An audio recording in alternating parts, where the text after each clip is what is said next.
Good morning, everyone, and welcome to DNB Carnegie. My name is Maria, and I'm an analyst here at the bank. Today, I'm thrilled to be joined by Richard Paxman, CEO of Paxman. Please welcome Richard. And we're going to dig into the Q3 numbers, talk about Dignitana integration and the CIPN process, and many more things, I think. So I think we'll start with a presentation from you, Richard, and then we'll continue on with the Q&A. Please feel free to ask questions in the chat. Wonderful. Thank you, Maria, and great to be here again and looking forward to presenting our Q3 results and some other information. So I think you all know me by now, or most of you do. So Rich Paxman, just talking a little bit about the organizational structure. No major changes from the last time we presented in terms of overall numbers at 142. I think it's important to understand, although we've made certain changes in the Dignitana organization, technically, those even though that are leaving are still employed by the group, but we'll soon see some reductions in the Dignitana AB business, just down to 2 employees, and then you'll see a little bit of a stabilization for a short period before we start then looking at further employees to support our CIPN commercialization plans, which is exciting. Continue to have a strong leadership within the group. And a really great team, and can't thank them enough for what's happened this year. It's been a busy year, and they all continue to perform wonderfully. Just taking a look at the consolidated figures and the group. The new group achieved net revenue of about 86.9 million SEK compared to 64.8 million SEK in the same period in 2024. That's a 34% growth and our highest level of sales to date, which is fantastic. It only comprised of 1.1 million SEK of organic growth from 2024. That's partially because of the VA order that we had back in 2024, which meant the growth does not look as good from a comparable period, and about 21 million SEK of acquired revenues. If we actually look, though, at the UK entity, we achieved really strong revenues of 3.4 million SEK on budget, and about 2.9 million the prior year. So in line with what our expectations were. The US entity achieved $3.6 million compared to 4.2 million that prior quarter as well. And that really is back down to that Veterans Affairs order, which was about $1 million overall. If you look at our cost structure and EBITDA, of course, there's going to be some impact from our CIPN commercialization activities, which have weighed on margins, as well as, of course, the work that we're doing with Dignitana. The company delivered an EBITDA of about 7.8 million SEK, which is a 9% margin, and an operating profit of about 1 million SEK overall. So profit and loss, as I said, was affected by the merger, which equated to about a 7.5 million SEK impact. So 3.4 million SEK of Dignitana costs and 1.6 million SEK.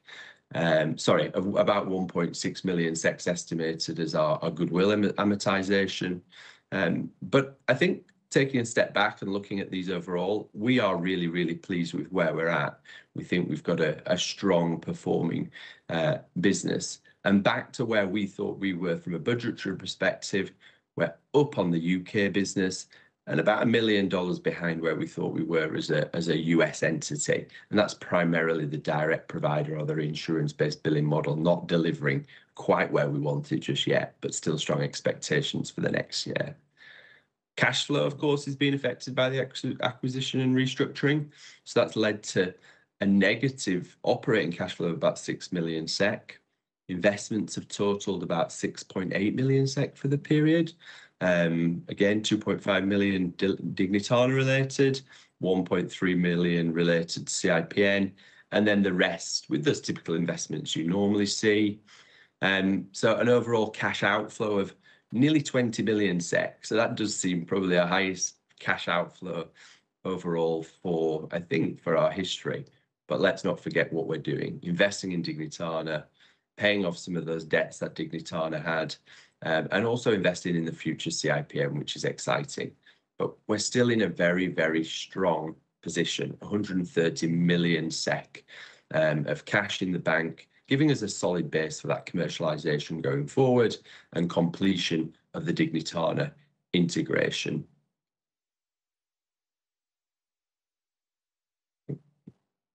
Forward.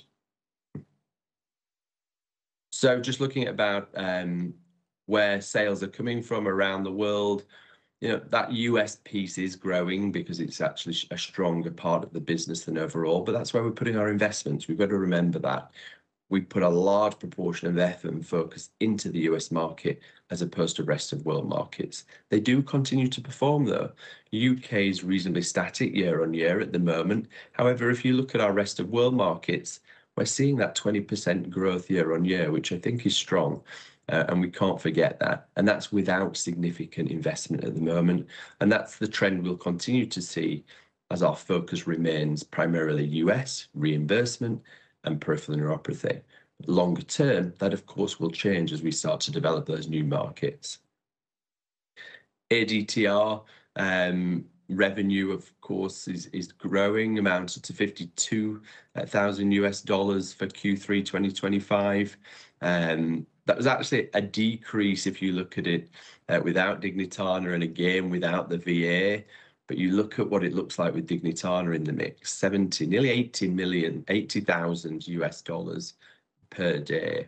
So 41.9% increase from Q3 2024.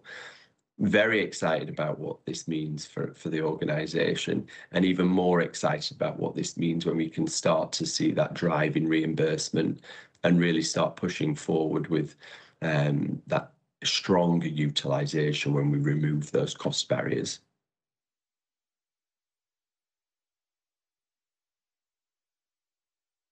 So we all know why we carried out the directed issue earlier in the year, but I'll just remind ourselves, commercialization of CIPN, I'll touch on that later, our new facility, which I'll touch on also later, and then future investments into novel therapies, which is the work that we've not actually started yet, and we expect to look into that early into the new year. All the discussions are well on the way. In terms of where our spend has been in terms of that raise so far, so just about 5.5 million SEK of P&L impact. That's really on headcount, reimbursement work for CIPN, rebranding and positioning of the business, non-capital R&D, some marketing and regulatory work, of course. From a cash impact, it's around 10.5 million SEK. But overall, heavier spend will start in the new year, and then when we start to roll out capital for the CIPN commercialization. The merger, I think everyone's wondering how this is progressing. And I've got to say, I'm delighted with the progress. It's been a learning curve for us all, of course. This is my first merger or acquisition and my team's, but I think I'm delighted at how we've performed, how Dignitana have welcomed us, as I've said in previous meetings. We now have 100% of the shareholding in Dignitana, which is fantastic. Looking at terms of cost and associated costs from a P&L impact, we're about 7 million SEK, as we've previously said, and a cash impact at the moment of about 6 million SEK. We do expect some larger cash impact happening next in Q4, and that's really about the squeeze out and buying back those shares that didn't transact during the offer period. But again, this is all planned for and expected. No hidden surprises. Integration progressing very well. Just got back from Philadelphia, where we had all our US teams together for the first time, and it was great to see how everyone was building relationships and actually excited for the future. And we really do believe we will be stronger together. I think this map demonstrates that. Looking at now those 942 locations we've got across the United States, which is incredibly exciting. You know, we look at the revenue we are generating today. We look at the improved utilization when we change to IBBM. This really allows us to put ourselves in a position where we can drive revenues, drive utilization, and keep ourselves ahead of the game and in a very, very strong position. We've been looking at a new structure, and it's a relatively simple business, Dignitana, so far, thankfully. So the Dignitana AB business will pretty much close down, other than 2 people, who will support our international efforts. That will have all finished by the end of the year, and we're grateful for the Lund team for all that they've done. Our main focus will be on the US business, of course. That is the main interest from the acquisition, with the large volumes of sales that are already showing an impact and profitability to Paxman AB.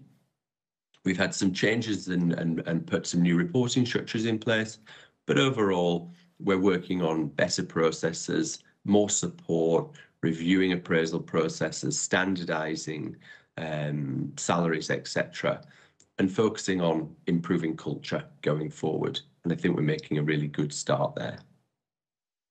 In terms of feedback, in looking at how the integrations progress from a people perspective, which is important to me and my colleagues, and we've had about a 94% response rate to our post-merger integration survey from the Dignitana team, and it's been overwhelmingly positive. I'm not going to go through all of these, but from the survey, but also being in Philadelphia, it is wonderful to hear the positive feedback. Now, we've not always got it right.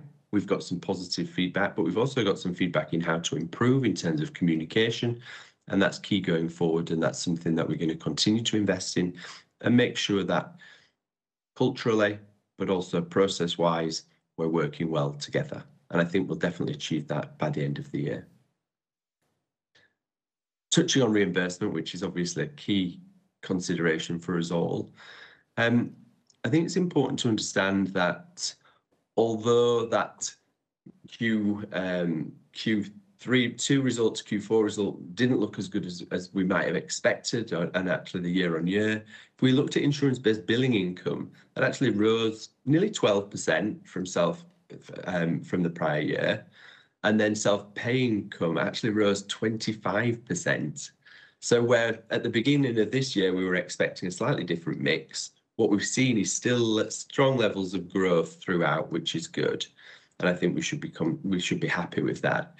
I think if you look at number of locations driving revenue, less than 18% of our locations are part of insurance-based billing. Apologies, and that's driving 35% of our revenues. Again, it shows, doesn't it, that when we're switching, we're getting better utilization at those locations. I'm hopeful by the end of the year to provide you some more utilization statistics, so we can really start to understand more about that impact as well. And we may even share some of those data points at the Capital Markets Day in the next couple of weeks. Coverage still remains strong, where we're actually collecting benefits investigations. Over 3,000 patients now treated, or 3,000 benefits investigations now carried out, still showing 75% of coverage. We do believe longer term that will improve, and that will improve based on CPT1 coverage, CPT1 coding, but also the work that we're doing on coverage and payment discussions. We're really focusing on this simple switch. We have to get better at moving to where customers are on our new model, and that has been a little bit of a struggle. We're not where we wanted to be. We've just run a webinar. Some of you actually, I think, joined, but what a response, what an interest. I'm also just back from Accelerate, a US oncology and Unity on Mark conference, so very much about the community oncology base, and there is an overwhelming interest in the new model. What we need to do, though, is give them confidence that this is a de-risked opportunity for them, which gives better access for the patient. We believe it, but we've got to demonstrate it. So I think the first part of the year will be focusing really hard on the payers, getting those coverage policies right, getting customers to switch, giving them the support that they need to get confidence to move forward. The legislative mandates are flying in. It's brilliant. 2 more have just been published, both in Ohio and in Pennsylvania. We all know about the New York bill and the Louisiana bill, and the other bills are progressing as well. An area which we have been really standoffish for a while, but based on our integration with Dignitana, based on the fact we've got more people now in our organisation, we're actually able to put some more focus into this. There is a lot of hype around these bills and actually a lot of potential success to support those coverage policies going forward.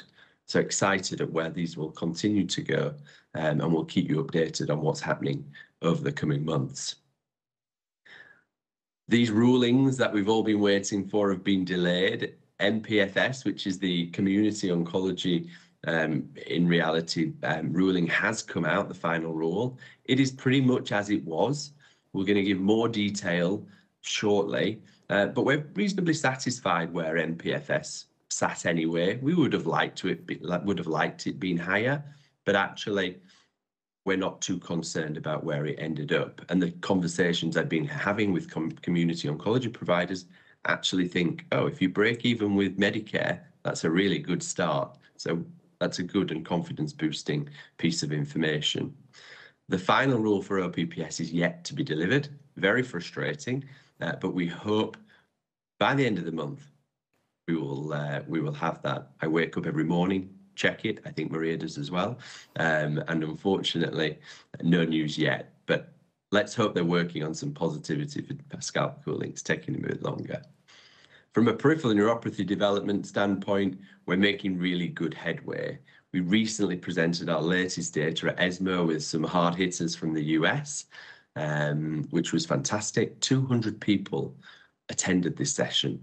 And that's hard. It's a competitive conference, but really well attended, lots of interest, and so excited about the potential for this product. As I said, we presented the data at ESMO. We've shared this in a press release. For me, the biggest highlight is the levels of patients that can continue without dose reduction, which really affects outcomes, but also typically in the historical data, the data that's available for us all, we're seeing 30 to 40% of patients with taxane-based therapies have grade 2 peripheral neuropathy. That can be debilitating, painful, creates lots of sensitivity, difficulty to walk. Our results have reduced that to 2.5% of patients. That is impressive. It has such a huge impact on the patient, its quality of life, but also the cost burden. And hopefully again at the meeting in a couple of weeks, I'm going to share some of that information on cost burden with you so you can understand the real financial impact, not only the quality of life impact to patients. We continue to progress well with our US study. We've got 483 patients in, which is excellent and positive feedback so far. And we've got a slight delay in our Dana-Farber study, only 5 patients in, but we're going to put a little bit more investment in there to support with the research nurses so we can get through the patients. Really, the bottleneck at the moment is the research nursing staffing requirement. So put a bit more resource into there, and we'll start to be able to collect that data much quicker. Timeline as it was, everything submitted by December with a view for FDA clearance in March. Still need to determine exactly when we commercialize, but this puts us in a really strong position to deliver. The building continues to take far too long. We are expecting to go to planning committee in the next couple of weeks. We have everything crossed. We're pretty confident we will get it. It is just a process, but very excited for our state-of-the-art facility for Paxman.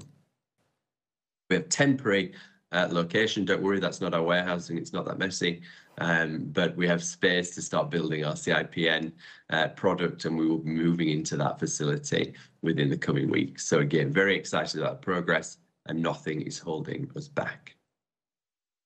So thank you very much. Look forward to responding to any questions that you might have. And thank you for your continued support. All right, let's dig out some details that I've gotten some questions here in the chat, but I think I'll start with a pretty general one on the top line. It's a record quarter, but most of it came from Dignitana. What were the underlying trends in the US? What happened there in this quarter? Yeah, so I think, if you look at the US figures, overall, those had improved. We did still see growth. What you need to look at is the UK figures. So it was actually our sales into the UK market, which were lower than the prior quarter, as well as, I believe, our overall rest of world sales. So that pulled the overall growth from quarter to quarter to down a little bit. Am I concerned? No. Timing, I think we've delivered pretty much quarter on quarter for many quarters. So we're confident in what we're doing. We need to push harder with the insurance-based billing to catch up with where our overall expectations are.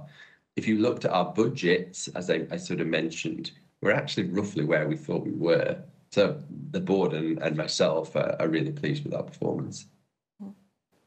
A little bit of a follow-up on that here from the chat. Would you say that the time and resources that were attributed and are attributed to the Dignitana integration have some kind of a negative impact on sales development, meaning that maybe sales focus is a bit lower at the moment? No, I'd like to say that was a good reason, but no, I wouldn't be telling the truth. No, our sales teams ultimately are out and not being affected by the integration. People like myself are affected and the senior leadership team, but it shouldn't deter sales. It's just timing, more than anything. We're confident in progression. The biggest slowdown that we have in terms of where we should be relates to ultimately this switch of insurance-based billing. So if you look at our projections from a US perspective, ignoring rest of world, although that was where probably the weakness was for Q3, is about, we thought we would have more customers switched on to the new business model. Switching on the new business model drives utilization, and that drives revenue growth.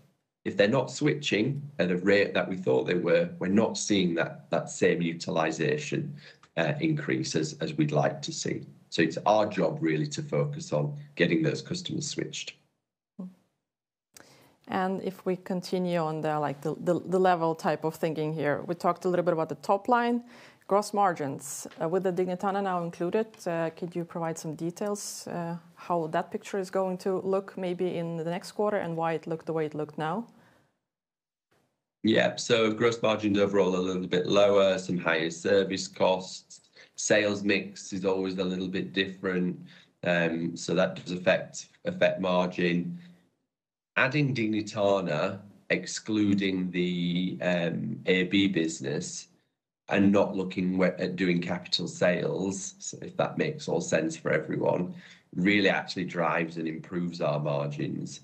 Dignitana have some great gross margins in the US business. So longer term, we improve margins throughout. And can you comment on, you named the utilization that you were going to maybe provide some more detailed info for us towards the end of the year, but what are the underlying trends that you've seen in the quarter maybe? Yes, it's a bit patchy if you look at it overall from a sort of new group perspective. So that's why we need to pull out and look at the revenue in a bit more detail. So I'm trying to get some more accurate figures in terms of what are IBBM sites and how they're performing. We have general trends, and IBBM sites perform much better than self-pay sites in utilization, but I'd be wrong to give you any more detail than that. We're hoping to have some more granular work. So the idea would be new location on a self-pay, new location on an insurance-based billing, and then switched self-pay site from IBBM site, and we can look at what the impact is overall. So that's the plan, just getting the data right. And then we're going to try and share some utilization figures from Dignitana as well. Perfect. There's a little follow-up to the gross margin question here in the chat. If tariffs had something to do with that, it's quite a short one. Yeah, tariffs could have had a little bit to do with that, although we tried to push on pricing at the other side, but there may be some timing and delays where pricing has not had a full impact as yet. So, and then the prior quarter, we wouldn't have had the full impact of the tariffs because we'd have had stock without tariffs in the business as well. So I think we'll manage to resolve that throughout the year, and it just might be a bit bumpy. But you've also got in the US a fixed service cost as well associated with the business. So that doesn't help. So driving growth will ultimately give us stronger margins as well.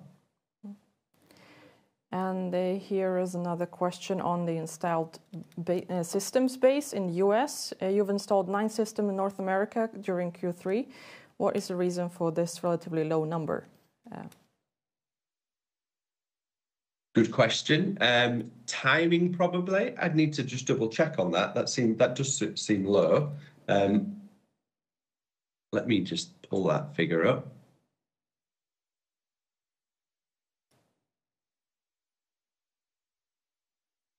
That is well spotted. I actually think that could well be a typo on the report.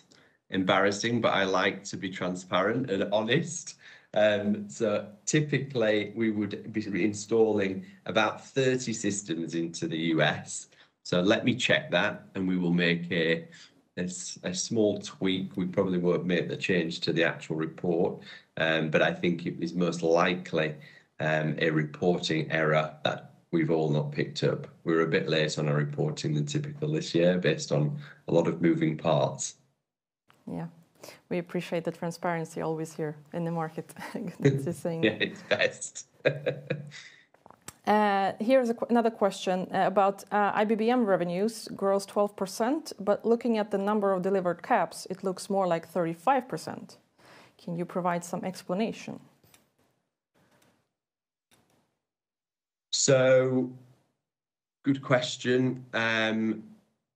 So you're seeing growth of 12%, but you're saying it looks like 35%. On delivered caps, it says here, yes. Again, let me check that figure. It could be timing with McKesson versus and patient assistance program caps, so a mixture of things. All right. And since you've named McKesson, the recent visit, you've mentioned quite high interest in the and the talks that you've been having. But can you give us some more details on what you're hearing in the field about scalp cooling? The permanent codes are going to go live soon, and what's like the general sentiment? What do you hear out there? Yeah. So the sentiment is good, but still some hesitancy. So as I said, I was at the McKesson conference, and they have a large community oncology group called US Oncology and Florida Cancer Specialists.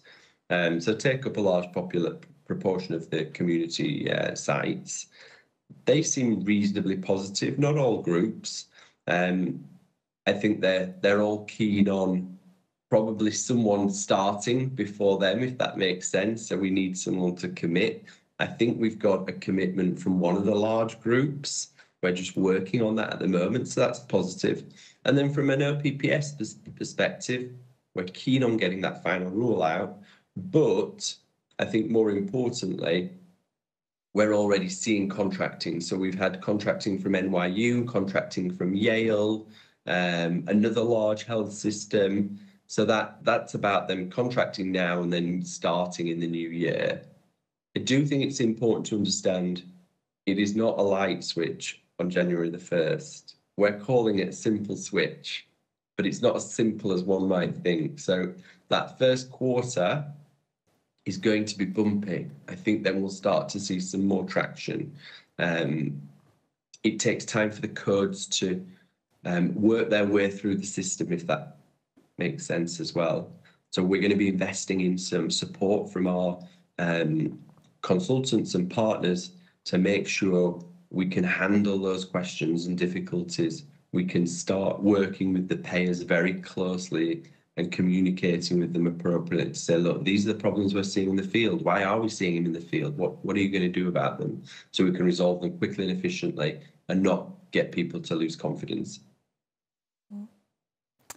And we are approaching the end of this interview, but we're also approaching the end of 2025. And I'd like, if we zoom out from the Q3 a little bit, what are your top reflections for the year and what are you looking most forward to in the next coming year?